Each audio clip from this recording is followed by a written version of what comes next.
Dizem que, em uma determinada ocasião, um pastor estava pregando sobre esse mesmo tema, sede de Deus. E aí ele estava conversando com o seminarista a respeito desse tema depois, porque o seminarista não entendeu muito bem a pregação do pastor. Como assim, pastor? O pastor pregou aquele dia, foi para lá, foi para cá, e eu não entendi muito. O que é sede de Deus, pastor? Aí o pastor estava na casa dele e tinha um tanque. O pastor, vem aqui, eu vou te ensinar o que é ter sede de Deus. Entra aqui nesse tanque, o tanque cheio de água. E aí o seminarista, obediente ao seu pastor, entrou no tanque, cheio de água. Então, tá bom, você se prepara para você mergulhar agora, que eu vou empurrar você na água, tá bom? E aí ele falou, tá bom então, pastor. E aí ele empurrou o seminarista e segurou com a mão. E aí 10 segundos, 20 segundos. Aí o seminarista começou já a se mexer. 30 segundos. Ele começou a ficar mais agitado, e o pastor segurando, né? O pastor tem que ensinar. 40 segundos, 50 segundos, e a agitação começou e o pastor apertando, segurando. Passaram-se mais de 1 minuto, mais de 60 segundos. Quando chegou 1 minuto e 10, e aquele seminarista agitado dentro daquela água, e o pastor segurando, e aquele seminarista, ele colocou todo o seu fôlego, toda a sua força, e empurrou a mão daquele pastor, e ele saiu para fora da água. Aí ele gritou, pastor, o senhor é doido, o senhor quer me matar. Aí aquele pastor virou para ele, olha, querido, se você buscar a Deus, como o ar que você buscou, com a força, com o empenho, com a dedicação, você vai ser cheio desse Deus.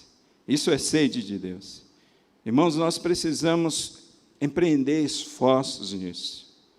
Nós precisamos trabalhar arduamente por isso.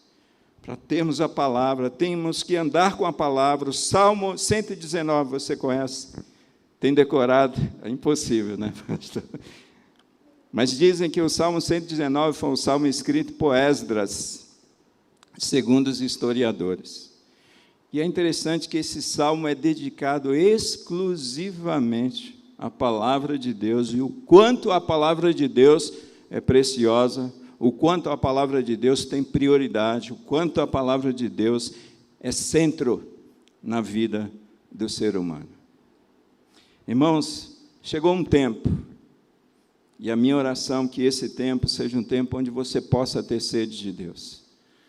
Olha, independente das mensagens que você tem ouvido por aí, independente da mensagem, da pregação que você venha ouvir neste púlpito, no dia a dia, na tua casa, crie disciplina, busque a Deus, tenha sede de Deus, tenha sede da palavra de Deus, porque às vezes a gente fala, puxa, nós gostaríamos tanto que a nossa igreja fosse avivada, e avivada no sentido bíblico, amados, não é gritaria, é avivada, é quebrantamento, é envolvimento com a obra de Deus, sabe? São mudanças, é evangelização, é crescimento. Isso vem por essa sede da palavra de Deus que nós precisamos ter, e nós não podemos jogar essa responsabilidade sobre a nossa liderança, sobre os nossos pastores.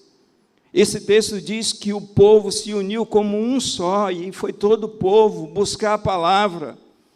Prega para nós, nos ensina a palavra. Então, amados, esse é um tempo em que nós devemos ir para Deus, através da sua palavra, colocar a palavra lá no criado mudo, quando acordar já lê essa palavra, colocar essa palavra lá no carro, no áudio, coloca a palavra, ouça a palavra, medite na palavra, tenha sede da palavra de Deus, porque existe uma promessa na palavra de Deus, Isaías capítulo 44, versículo 3, eu derramarei águas sobre os sedentos, torrentes sobre a terra seca. Irmãos, ninguém vai ser cheio de Deus se não tiver sede de Deus. Às vezes a gente fica assim, puxa, eu queria ser uma pessoa assim, tão cheia da presença de Deus. Eu queria ser uma pessoa tão usada por Deus, mas a gente não tem sede de Deus. E a promessa de enchimento é sobre aquele que tem sede. A promessa de enchimento é sobre a terra seca, amados. E essa ilustração que Isaías usa é fantástica. Não sei quantos de vocês têm origem no Nordeste, especialmente naquelas regiões secas do Nordeste, onde a terra, de fato, é uma terra seca, é uma terra rachada. E sabe o que é interessante? Quando você pega naquela terra seca, naquela terra rachada, derrama água, não vou derramar aqui, imediatamente aquela terra absorve aquela água. Essa é a promessa de Deus, amados. Então, urge termos sede de Deus nesse tempo.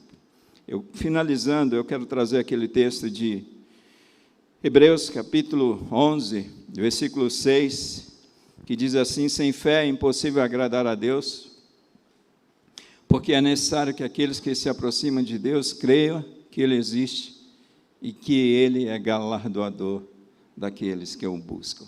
Esse texto é muito lindo, né, porque a promessa de ser galardoado por Deus não é buscar as bênçãos de Deus, é buscar a Deus. Deus é recompensador, Deus é galardoador daqueles que o buscam a Deus. E finalizando, de fato, a nossa reflexão nesta noite, vocês se lembram que em Jeremias, Deus faz uma promessa para o seu povo em pleno cativeiro: buscar-me-eis e me achareis, quando me buscardes de todo o vosso coração. O que é todo o coração, amados? Quando não tiver mais nada entre nós e Deus, quando tudo que de fato queremos é Deus.